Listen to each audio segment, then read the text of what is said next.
short explanation. So in week 11, as I was explaining, you can find your activity plan with feedback, right? And or you can upload your activity planning for me to find it and have feedback. Anyway, you can still send me via email. But here we will have like all the lesson plans, all the activity plannings, outlines uploaded. So that's easier for me to find and for you to find that as well. In regards to portfolio, what I consider that you're doing now is just completing it. The idea of giving you a midterm point to upload the portfolios was just to give you feedback, help you complete it, but I know you're responsible enough and you have been working on it, so you can just keep working. If you have doubts, you can contact me. And we know that we have a final date for portfolio, which is the 10th of July. The 10th of July. So here we have a view now of what is mandatory. So you still have time, complete everything, but in a sense, I consider this is already done. You're only completing, improving it. It's up to you, but you can already send it and receive feedback. The course assessment summary, as it was introduced at the beginning of the semester, is this one. It has changed along the semester just because of necessary changes, but this is how it looks now, how it looks like, and it's in relationship to calendarización en sistema de gestión curricular. So we have these 4 instances of evaluation. We have completed 3 of these. Still the videos are in the making, but that's just an extra at this time. The planning, the activity planning was done for the midterm, so the final grades are here. This was mandatory by the system, so you have all passed that. So I think you can see this.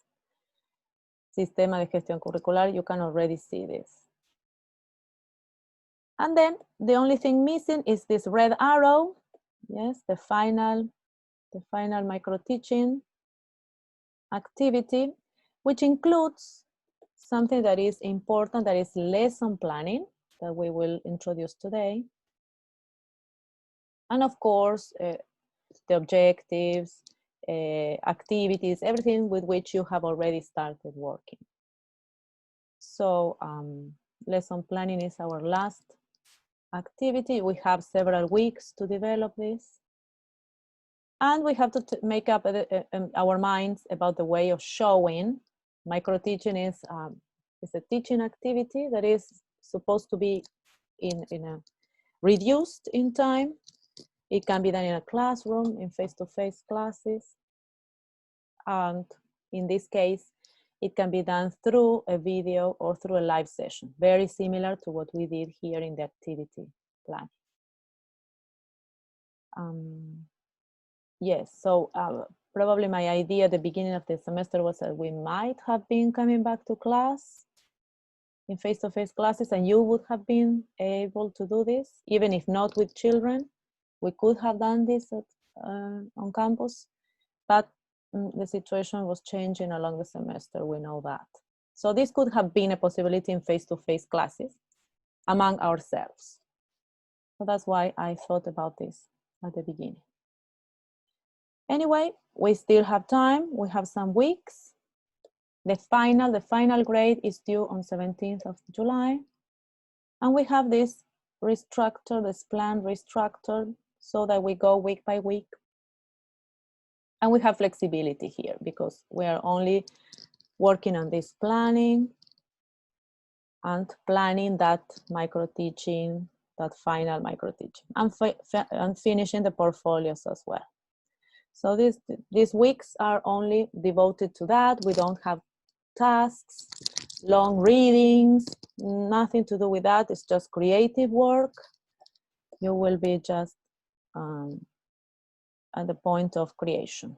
And that's what you're the best at.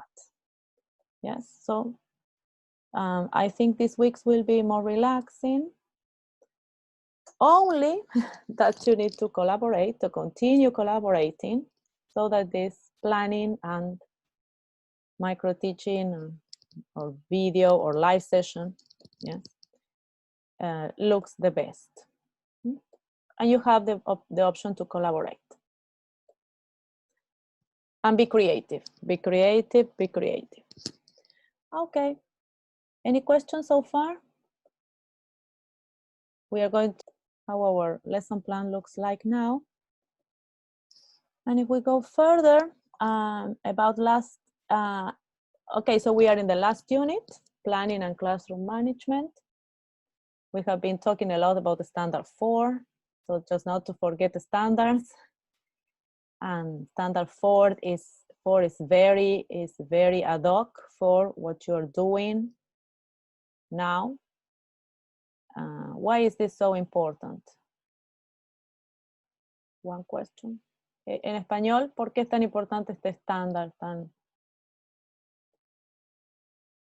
necesario en este estadio, digamos, de la clase? What are we doing? ¿Qué estamos Porque haciendo? sabe cómo implementar estrategias adecuadas. Exacto, exacto. Es lo apropiado para este momento, ¿verdad?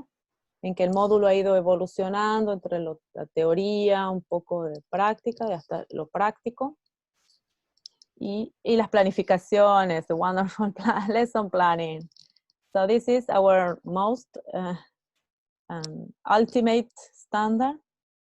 And it's going to be with you along your life as teachers. This is the core of your work as teachers. Y es importante que empiecen desde ahora a reflexionar, porque este estándar los acompaña toda su vida de profesores. Así que esto es lo principal de su tarea. So don't forget that also in the portfolios, you are adding short reflections on the standards, especially these standards that are so important and ad hoc to the class. And we have talked about different standards already, standard 1, 5, 4, and you might have already an idea, and it is important you start talking about them in English and in Spanish, both of them, in both languages. Okay, more girls are coming. Thanks for coming, girls. Nice to see you.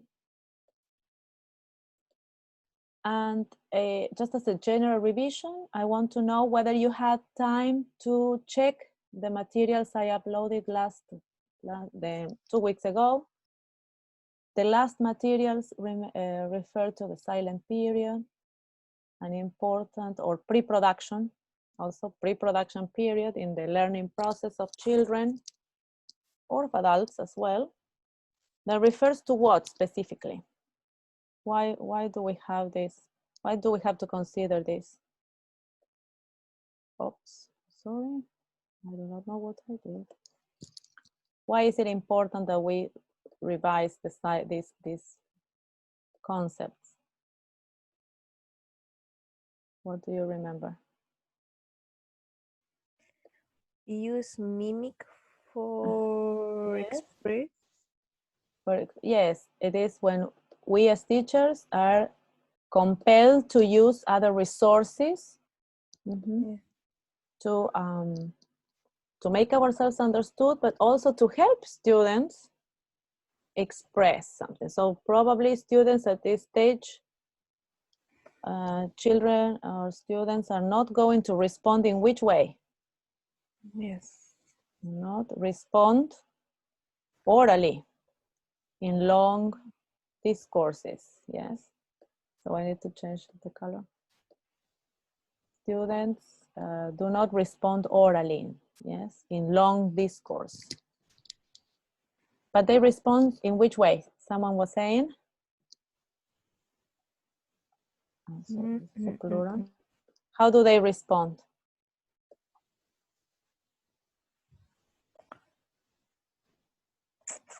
With mimics, also physically. Yeah. Physically with mimics. So there is a way of communication, though we know we cannot oblige them to speak. And we can see with children who are very, very open to say no, to say no to something. Yes, questions? I remember in the silence period, the students answer the question with yes or not, no more. Yes, exactly. Only one word or one word. They can repeat one word. Yes, exactly. And this is important for you to bear in mind, especially working with children. Oh, Veronica is here. So nice to see you girls, everyone coming. Hello, students. Because a silent period is that period of reflection, so that period of receiving, yes, of developing receptive skills. And with one word or yes or no. Yes, exactly. One word.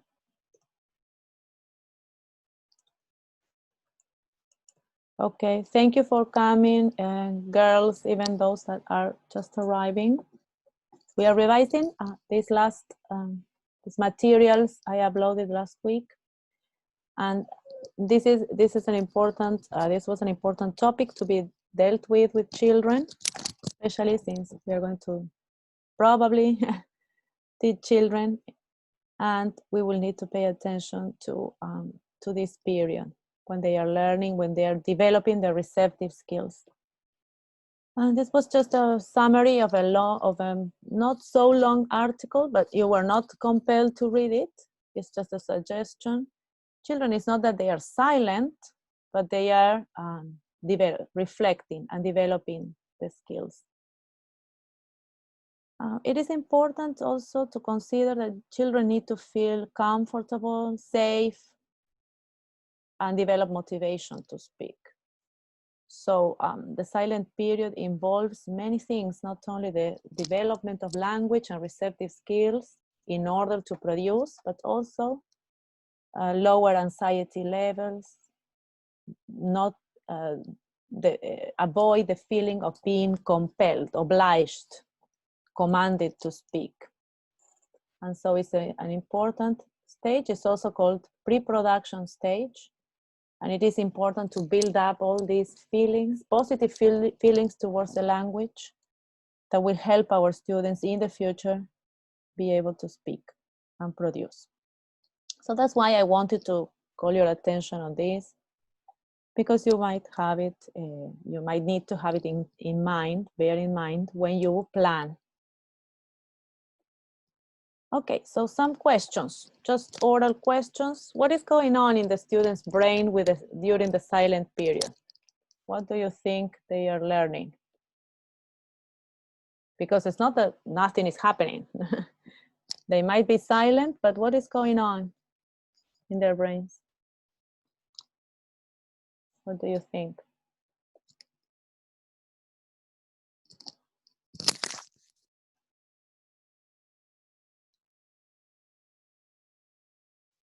What are they developing? Just think of a baby learning his, her, L1.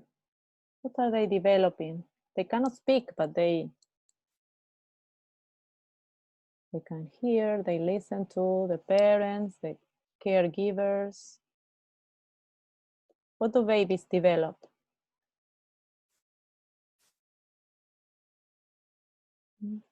I told you, receptive skills. So listening especially, but what else? So that they can later will be able to speak. What are they developing? What do they learn? Vocabulary? Yes, excellent. vocabulary and structures in the language. Yes. Excellent. So it's not that our students are not learning anything. They might be silent for some time, but they are learning. So all the exposure that they can be given in the foreign language in our environment is of utmost importance.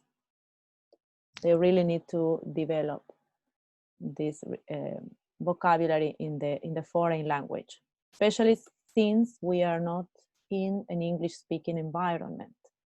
And that input they receive in schools is fundamental for the development of the foreign language. And so why is it important not to pressure students to speak too early? Why were we saying that? Why do we need to wait until they're ready to speak?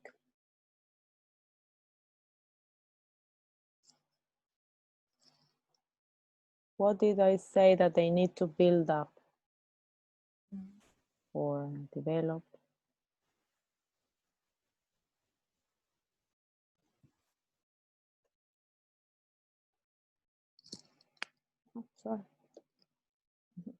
Oh, sorry. What do they need to develop during this period when learning language? Develop, we say here we have an important word. Do you think this is important?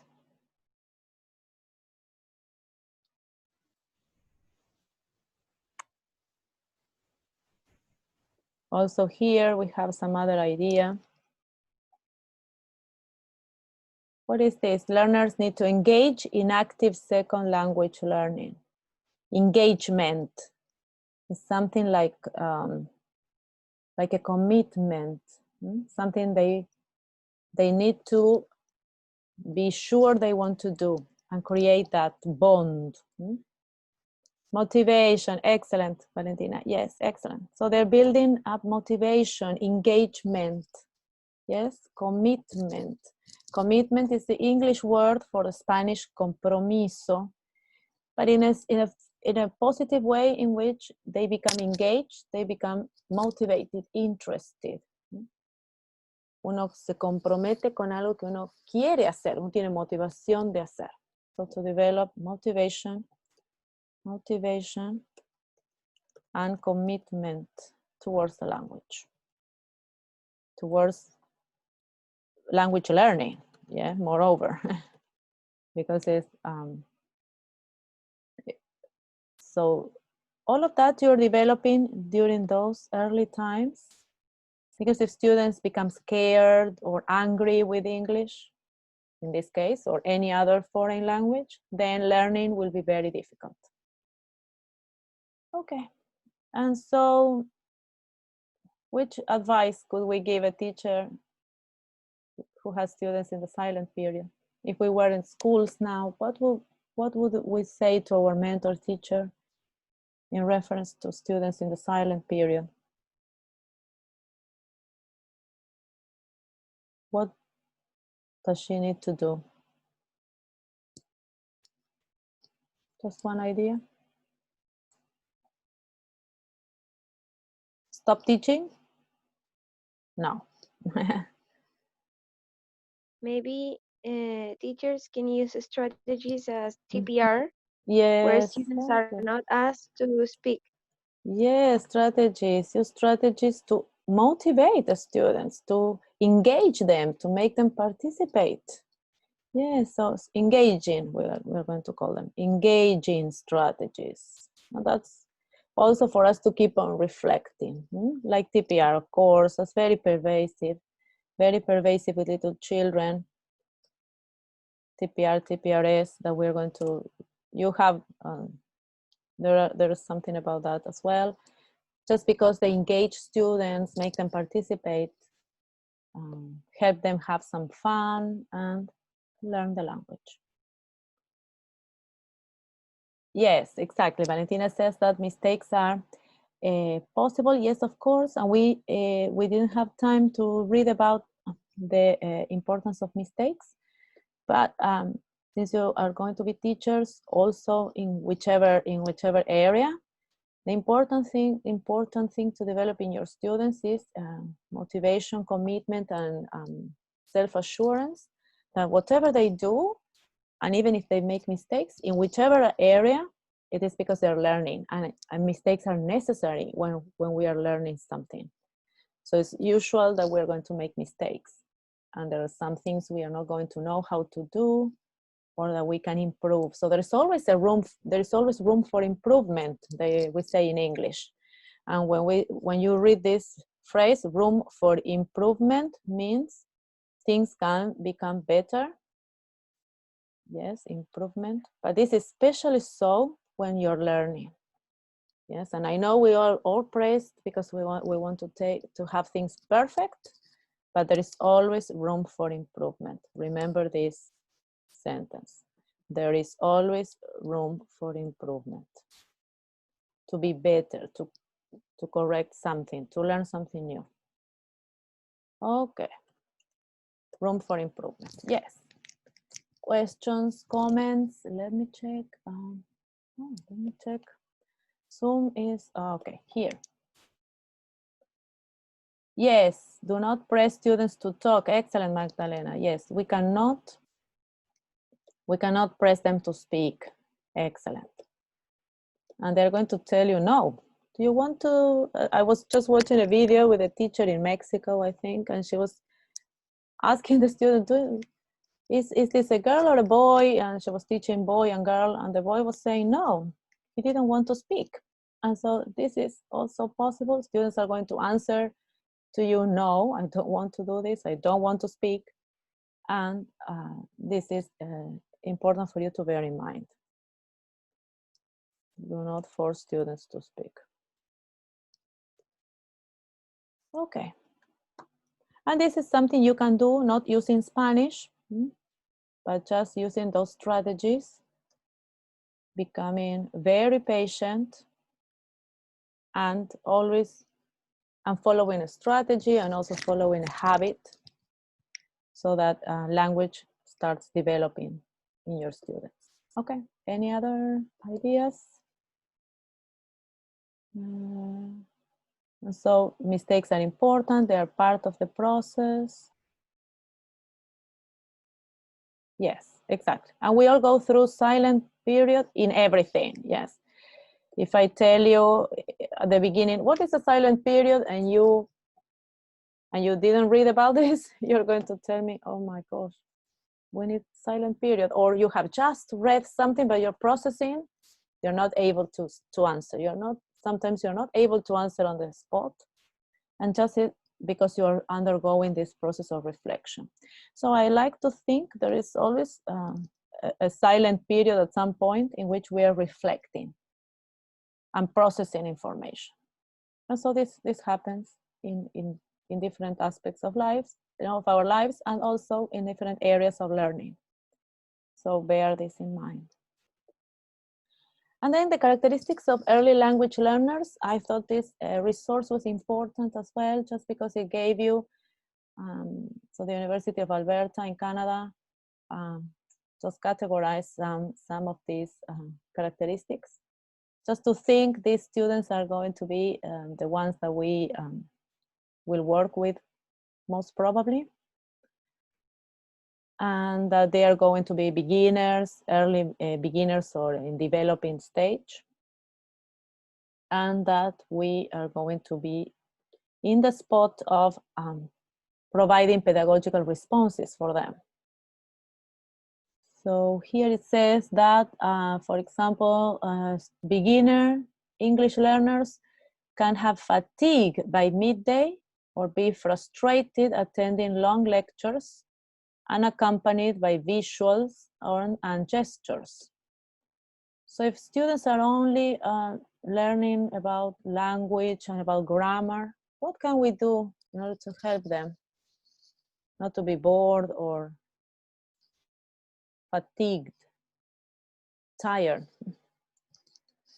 And so here it is when I start thinking of those strategies, of those activities that can help my student get out of this situation. Or if they have this characteristic of the classes I am observing at school are only about grammar, about completing worksheets, what can I do to improve that situation? Just one idea.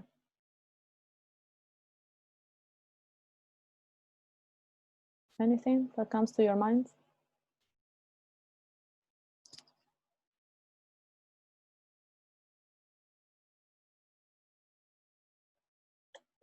What could we do if we were at school? Okay. Speaking, yes. Veronica was. I couldn't read your the chat. Okay, yes, speaking. So a pervasive approach with children, just because some linguists think children learn also their L1, their mother tongue, by responding to commands. So it's very, very usual for them to respond physically with an action to what the teacher says. Sit down, stand up, touch your head, close the window, close the door. So something they normally do in their mother tongue. So it's something that helps them learn and is proved by theory and practice that they develop receptive language. Does not require them to speak obligatory. I mean, so by doing TPR, with TPR as an approach, students are not commanded to speak. They can speak. They can respond with one word, with sounds, but that's not it's not compulsory. Yes. And you have some tips too, in case you want to do a TPR activity, follow certain tips so that the activity develops from in a logical way. Yes. You need to introduce vocabulary gradually, based on what students already know. Speak slowly, demonstrate the expecting before expecting students to respond. So you model first, students copy, and little by little students can acquire more independence. And you have seen this in videos on the internet. So if you follow certain pathway, TPR activities can be very, very successful. But there are a variety of activities with TPR. We know about movements. So all of those activities in which students respond with movements, but they can also respond in some other ways. For example, by drawing or by making something. So do not only think you need them all standing up and running around the classroom. Yes, or chanting head and shoulders, knees and toes, and run, run, run, jump, jump, jump. But they can also do something else. And this could also be ideas that you can develop for your lessons. Have you seen any of these done before, either in class or in videos?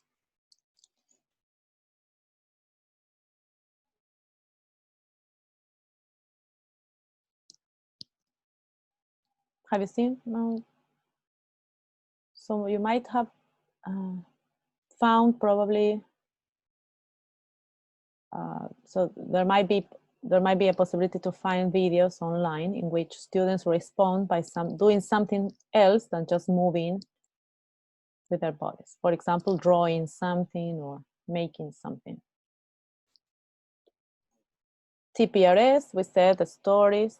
Storytelling is very pervasive also because stories are mostly become comprehensible mostly by being accompanied by pictures. And teachers can create a new way to tell the story by helping students react physically or verbally. So they can act out the stories, participate actively. And so this is also something students really engage in doing. And they don't need to speak long speeches either. And also games. So games, for example, games in which they have to mention one word, as we said before, can also help you develop ideas to work with children at this stage. Okay, is it okay? Anything you would like to comment? Back to our PowerPoint. So going back to our presentation. I know we always have a short period of time and there is a lot to explain, but you already remember something about planning. You are not at the 0 point here. You know something, you have done something, even if very short, and you have been planning with someone. And how was this experience? Could you collaborate well? Do you think the collaboration was positive? How was this experience? Do you like working with others? Do you think that's an enriching activity?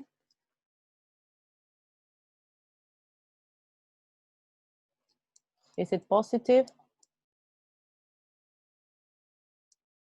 Yes. In pairs or in groups? Was it a positive activity? Yes. Mm-hmm. Yes, you can collaborate with others, even when I know communication is difficult. I also want you to continue working in pairs because of this possibility to collaborate. Okay, some of you have told me you already have the videos. So again, I am going to deviate a little bit to talk about the last section. When we were reading about planning, we read about how I like this drawing because it showed like a stepping stones, like a pathway, because plans are necessary, we know, because they provide us a proposal for action or a shape or a framework. But we know that when we are planning, we have something in mind, but we need to be flexible. Jeremy Harman is a great author in English language teaching. Thinks we need to be flexible, because otherwise, sometimes if we are not, we will not be able to understand some events that can happen, or also we will some negative events, yes. But we will not also be able to see positive events in the classroom that can make our classes still better or more successful, just because we were able to understand that and deviate a little bit from the planning. Yes, question? Okay.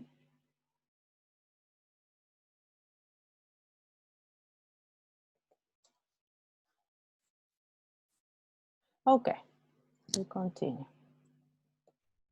Okay. Next. Okay, then we knew, we read about some questions that we ask ourselves when we are planning. For example, one question, what does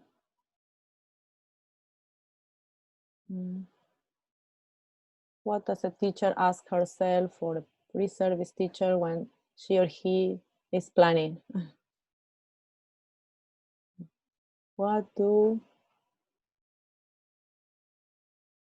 Just one idea.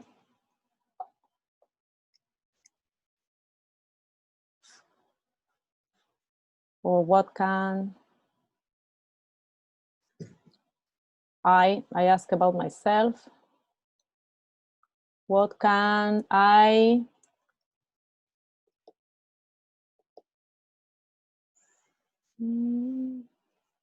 what do I want to teach? Excellent, Veronica. What do I want to teach? Sometimes what do I want? Some other times what do I have? Yes.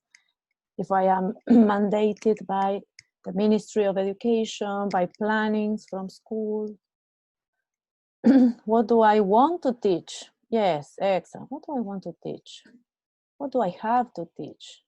Just because it's mandatory that I cover certain contents. Excellent. What can I do to help students in the silent period, for example? Just thinking of what we were talking about. What do I have to teach? I have to teach what is mandatory. Sometimes we have a book and we have to follow the book, but still we can have certain flexibility. Always think of this word, flexibility, to make that class probably a little bit more interactive, more interesting, motivating for our students. What are the adaptations, strategies? Excellent, thank you, Veronica. Which strategies can I use for students in the silent period? Yes, excellent.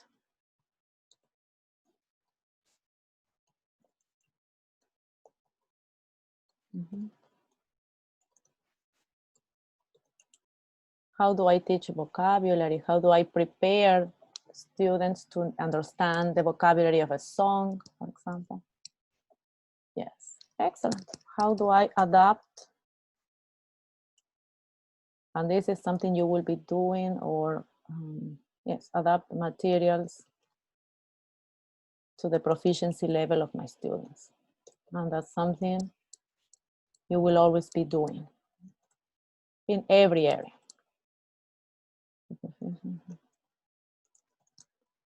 So bear that in mind. Yes, excellent.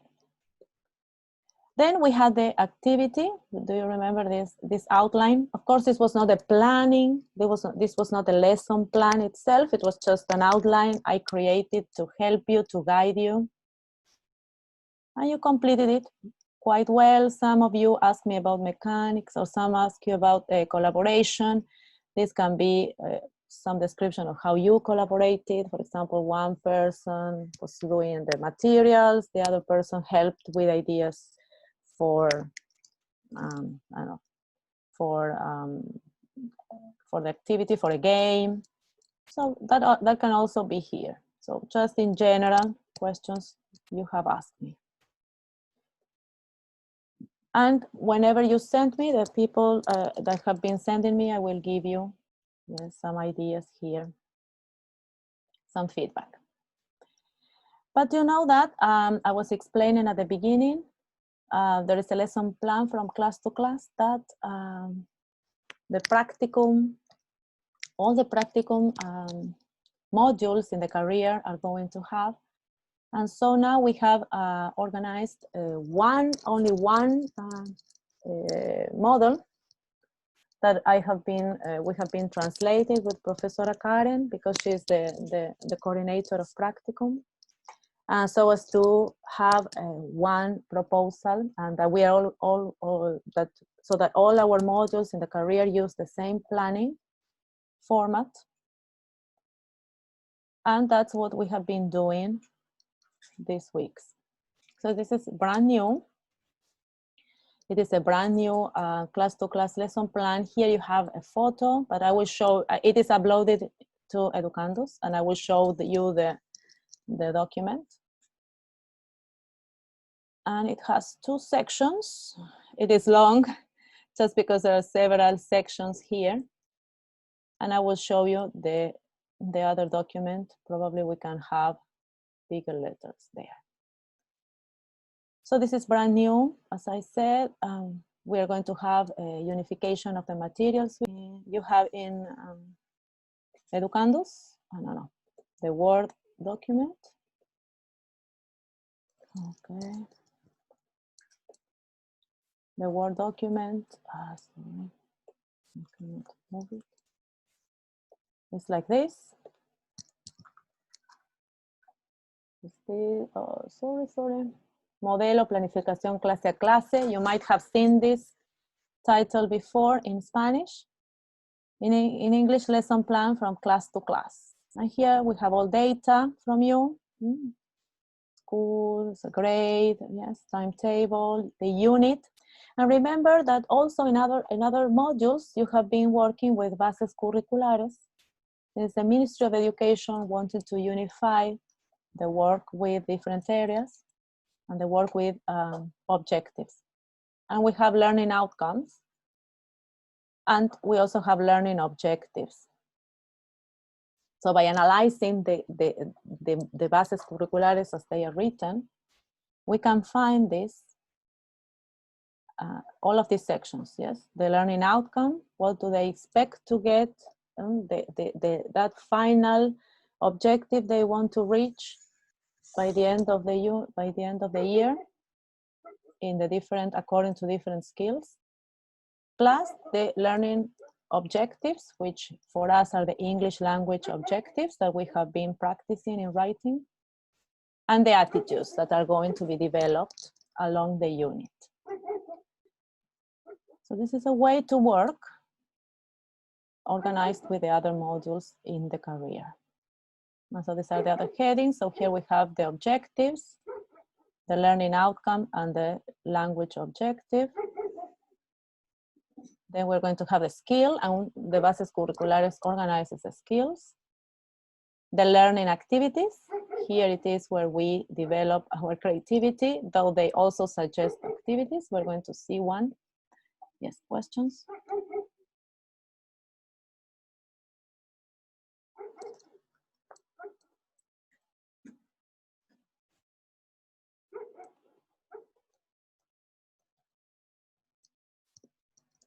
Okay, so we're starting with this. We are just starting. We are at the starting point. Yes. Then the activities divided in the periods of the classes are divided in beginning, development, and closure. The activities of the teacher, and here you have examples. So we're going to see one by one. The resources. Yes, materials, resources. Then the evaluation indicators, they're given to you in the bases curriculares as well. And the instruments of evaluation that we might explore next class more. Okay, so this is the document with which we start working. Do not worry. You have seen this before, I'm sure. It's the same what you have been doing, only in English. A new challenge. Okay, here.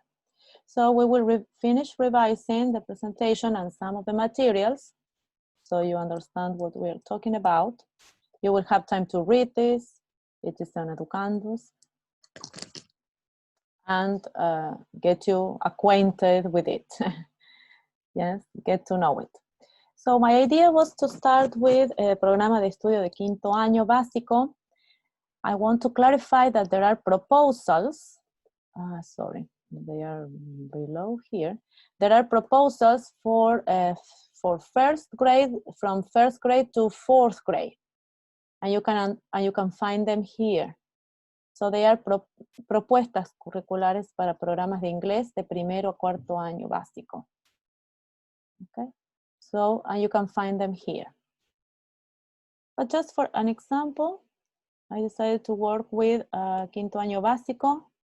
It is also uploaded. Quinto and sexto año básico are uploaded. Remember that English was started to be taught at around those grades, at fifth and sixth grade. So these two programas were created before than the others. And the others are just propuestas. They are undergoing a period of revision. So my analysis, if we go to the document, you will see a long introduction in which you have lots of information about the plan de estudio, la organización, las habilidades. So that's why I told you the abilities, the skills in English are mentioned from the beginning, because they give the whole document an organization. Orientaciones didácticas, so some suggestions of activities, and attitudes, or actitudes. And then you have units, 4 units, with the learning outcomes, the learning objectives, evaluation indicators. If we go, I had it open here. to show you, if you go to the document, you're going to find all of these elements. Quinto básico, you're going to find them there in different pages in Spanish. One challenge is that if we decide to use these objectives, we have to translate them, but that's not a problem. You know how to write good language objectives as well. So I trust in you in this respect. Okay, so if you go to the materials, this is what I'm talking about. So if you go to page 58, you can go at your leisure. You have it there, just for an example. If you go to page 58, you're going to find the objectives. No, it's not there. Okay, here. Los objetivos de aprendizaje, los famosos OA, que ustedes ya los vieron en otros módulos. Yes, it's like a final objective that you have to get by the end of the course. The idea is that students listen and demonstrate understanding of information in different texts. Yes, and they understand this information. And then in smaller letters here, we have the topics and the content. Do you remember the content and the language content? And here we have the indicators of evaluation. Okay, so I wanted to do an example with you of this. If we go back to our PowerPoint presentation. So working with this, so page 58, you have the learning outcome, the learning objective, in which we include the function, the meaningful content, and the grammar patterns. Yes, and the evaluation indicators. That's what I was. So again, do you remember our short workshop on writing objectives that you have here? And we have practiced the writing of English language objectives for lessons last class as well. So this is what we're going to do here, and I saw an example that could be useful. Okay. Teacher? Yes, is for next week, so that you start working, analyzing, reflecting. Yes. So continue working in pairs, and please confirm the pairs that are working together. You can continue working with the same classmates. I agree on that. Reflect on the lesson plan from class to class format. Check if you understand it. Read all the sections. And you will see it's long, but it's very detailed, but you have seen this. We have seen this in organizing the activity as well. I'm going to show you another example. Then reflect on the programa de inglés from various grades, from bases curriculares.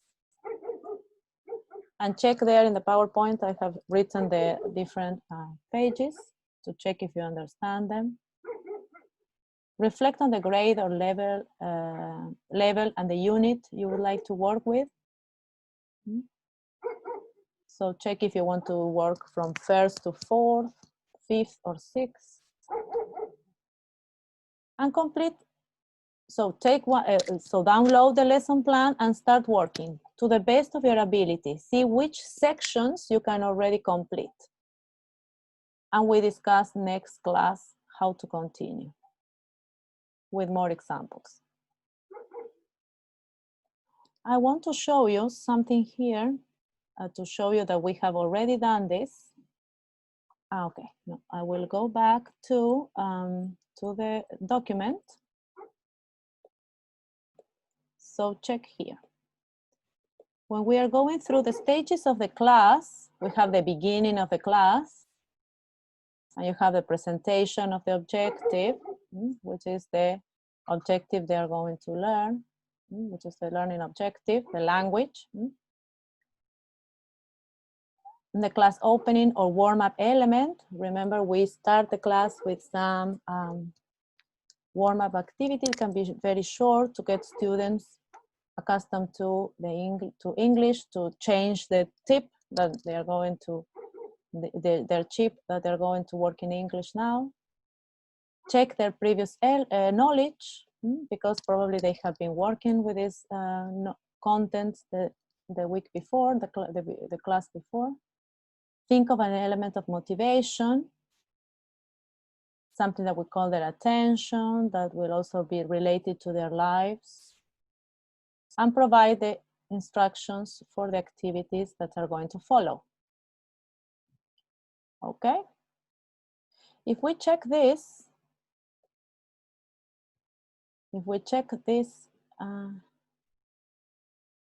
okay, if we check this beginning, and you compare to something we already discussed when we were doing the activity, you will see that you have already done this. Do you remember Thomas Farrell, in his article online, also talked about the opening and the warm-up, part of the class in which you start the class and you ask about the previous activity, previous learning. You stimulate your students, you prepare the students for the new activity, you ask a question or help students relate the activity to their lives. So you're motivating them. So this is the motivation stage that we were reading about. Then you include an attention grabber, something motivating, something that calls their attention, pictures, stories, a song, something to help your students get into the activities you're going to do. Then you have the instructions, exactly the same as in the lesson plan. So you have already done this, only that now we are seeing the macro picture. So it's not only one activity that's going to take me 5-6 minutes, but it's a lesson that will take me up to 40 minutes. So I see the macro picture, but you have already done this. So do you see the connection between this? So you have already done it and you have read about it in English. Okay,